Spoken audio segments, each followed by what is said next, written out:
might know something. She left a message with his manager at the trucking company, who told her that Donnie was somewhere on the highway delivering a load of freight to Ottawa, Illinois. We waited for him to call because for some reason I thought he'd know where he was when he got there. That was the only hope that we had at that point, that somehow Donnie would know who had him when he found out that he was gone. Kentucky State Police continued to search for answers locally. They traveled to the homes of the children that had attended school with the missing boy that day. One of Scotty's friends had spent most of that day with him. He recalled seeing Scotty leave with the young woman.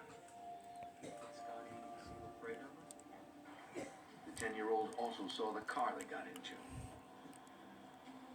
He knew it had 4 doors, but he was unsure of the model. The boy remembered clearly that Scotty was happy about leaving and showed no fear of her.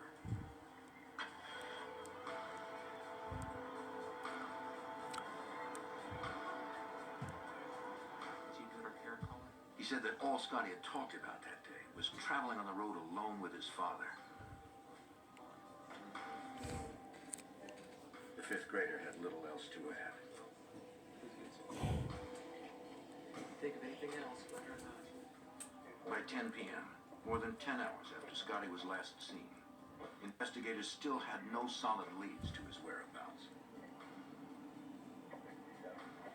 Since they'd received no ransom calls, police now turned their attention to Scotty's family and friends. Hello? Scotty's stepmother, Stephanie Baker, stayed by the phone. Perhaps someone who was close to the boy knew more than they were telling. In child abduction cases, it is usually one of the parents who is responsible, since they have greatest access to the child. Investigate. And in this case, they immediately thought Donnie or I had something to do with it, simply because we were divorced.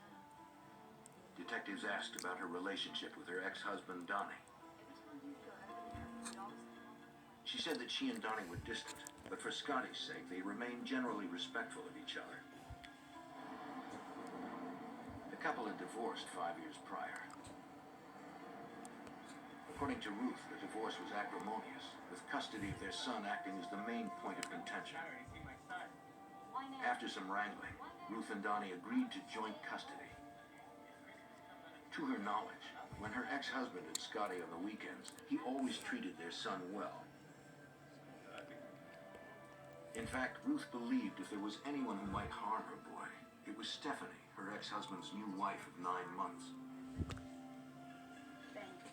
Ruth claimed that Stephanie was jealous of Scotty's closeness with his father.